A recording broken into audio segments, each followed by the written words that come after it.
Chapter 5. The Heat Ray. After the glimpse I had had of the Martians emerging from the cylinder in which they had come to the Earth from their planet, a kind of fascination paralyzed my actions. I remained standing knee-deep in the heather, staring at the mound that hid them. I was a battleground of fear and curiosity. I did not dare go back towards the pit, but I felt a passionate longing to peer into it. I began walking, therefore, in a big curve, seeking some point of vantage and continually looking at the sand heaps that hid these newcomers to our Earth. Once a leash of thin black whips, like the arms of an octopus, flashed across the sunset and was immediately withdrawn. And afterwards a thin rod rose up, joint by joint, bearing at its apex a circular disc that spun with a wobbling motion. What could be going on there? Most of the spectators had gathered in one or two groups, one a little crowd towards Woking, the other a knot of people in the direction of Cobham. Evidently they shared my mental conflict. There were few near me. One man I approached. He was, I perceived, a neighbour of mine, though I did not know his name, and accosted. But it was scarcely a time for articulate conversation. "What ugly brutes," he said. "Good God, what ugly brutes!" He repeated this over and over again. "Did you see the man in the pit?" I said, but he made no answer to that. We became silent, and stood watching for a time side by side, deriving, I fancy, a certain comfort in one another's company. Then I shifted my position to a little knoll that gave me the advantage of a yard or more of elevation, and when I looked for him presently, he was walking towards Woking. The sunset faded to twilight before anything further happened. The crowd, far away on the left towards Woking, seemed to grow, and I heard now a faint murmur from it. The little knot of people towards Cobham dispersed. There was scarcely an intimation of movement from the pit. It was this, as much as anything, that gave people courage, and I suppose the new arrivals from Woking also helped to restore confidence. At any rate, as the dusk came on, a slow, intermittent movement upon the sandpits began, a movement that seemed to gather force as the stillness of the evening about the cylinder remained unbroken.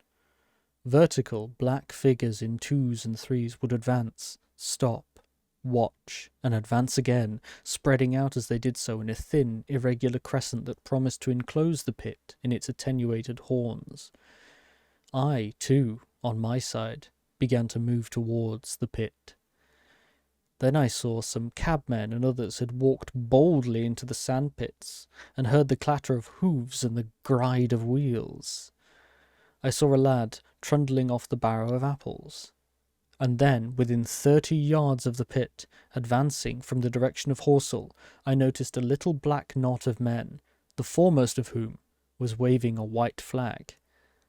This was the deputation.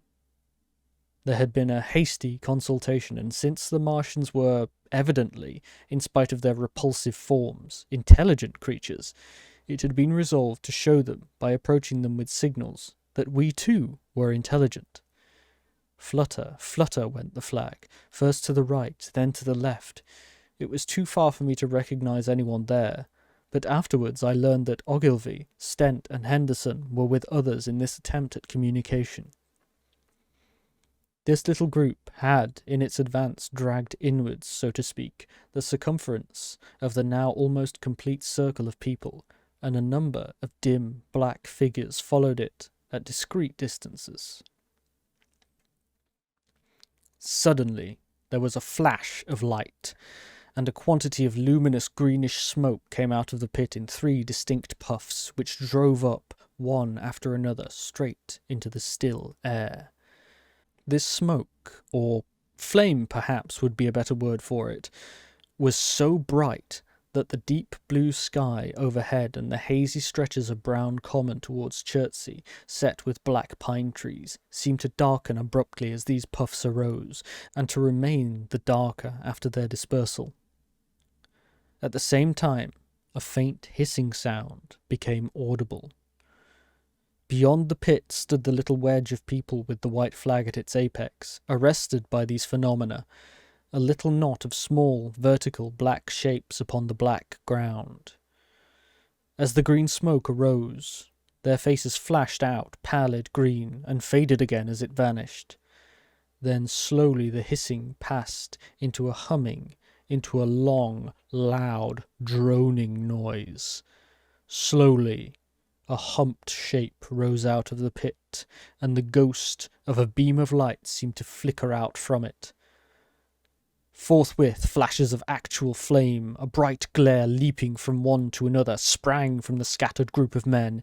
It was as if some invisible jet impinged upon them and flashed into white flame. It was as if each man was suddenly and momentarily turned into fire. Then, by the light of their own destruction, I saw them staggering and falling, and their supporters turning to run. I stood staring, not as yet realizing that this was death leaping from man to man in that little distant crowd. All I felt was that it was something very strange. An almost noiseless and blinding flash of light, and a man fell headlong and lay still, as the unseen shaft of heat passed over them. Pine trees burst into fire, and every dry furze bush became, with one dull thud, a mass of flames. And far away towards Knapp Hill, I saw the flashes of trees and hedges and wooden buildings suddenly set alight. It was sweeping round, swiftly and steadily, this flaming death, this invisible, inevitable sword of heat. I perceived it coming towards me by the flashing bushes it touched, and was too astounded and stupefied to stir. I heard the crackle of fire in the sandpits, and the sudden squeal of a horse that was as suddenly stifled. Then it was as if an invisible yet intensely heated finger were drawn through the heather between me and the Martians, and all along a curving line beyond the sandpits the dark ground smoked and crackled. Something fell with a crash far away to the left, where the road from Woking Station opens out on the common. Forthwith the hissing and humming ceased, and the black, dome-like object sank slowly out of sight into the pit. All this had happened with such swiftness that I had stood motionless, dumbfounded and dazzled by the flashes of light. Had that death swept through a full circle, it must inevitably have slain me in my surprise. But it passed and spared me, and left the night about me suddenly dark and unfamiliar. The undulating common seemed now dark, almost to blackness, except where its roadways lay grey and pale under the deep blue sky of the early night. It was dark, and suddenly void of men. Overhead the stars were mustering, and in the west the sky was still a pale, bright, almost greenish blue. The tops of the pine trees and the roofs of Horsell came out sharp and black against the western afterglow. The Martians and their appliances were altogether invisible, save for that thin mast upon which their restless mirror wobbled. Patches of bush and isolated trees here and there smoked and glowed still, and the houses out towards Woking Station were sending up spires of flame into the stillness of the evening air. Nothing was changed, save for that and a terrible astonishment. The little group of black specks with the flag of white had been swept out of existence, and the stillness of the evening, so it seemed to me, had scarcely been broken. It came to me that I was upon this dark common, helpless, unprotected, and alone. Suddenly, like a thing falling upon me from without, came fear. With an effort, I turned and began a stumbling run through the heather. The fear I felt was no rational fear, but a panic terror not only of the Martians, but of the dusk and the stillness all about me. Such an extraordinary effect in unmanning me it had that I ran, weeping silently as a child might do. Once I had turned, I did not dare look back. I remember I felt an extraordinary persuasion that I was being played with, that presently, when I was upon the very verge of safety, this mysterious death, as swift as the passage of light, would leap after me from the pit about the cylinder and strike me down.